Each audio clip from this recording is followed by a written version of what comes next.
ยินเสียงคนเรียกหาผู้ที่อยู่ในห่วงบางมือแต่ข้าจะช่วย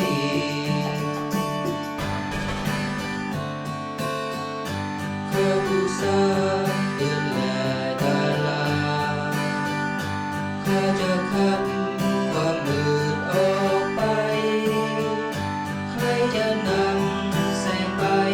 ให้เขา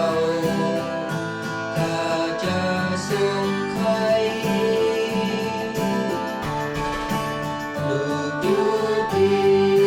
นี่โอ้พระเจ้าข้าลูกได้ยินเสียงเรียกในยามค่ำคืนลูกจะไปแน่หากพระองค์นำลูกจะนับปวงชนไว้ในดวงใจ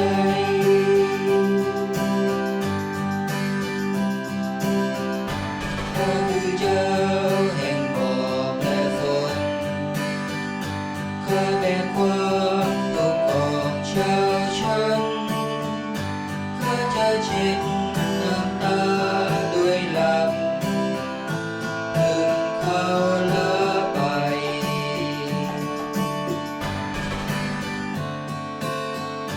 ข้าจะละลายใจ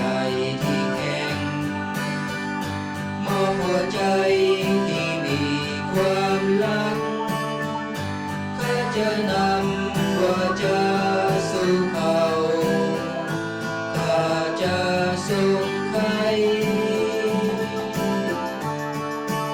ลูกอยู่ที่นี่โอ้พระเจ้าข้าลูกได้ยินเสียงเรียกใน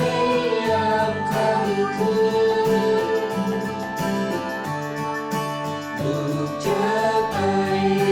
แน่หากพระองค์นำลูกจะนำปวงชน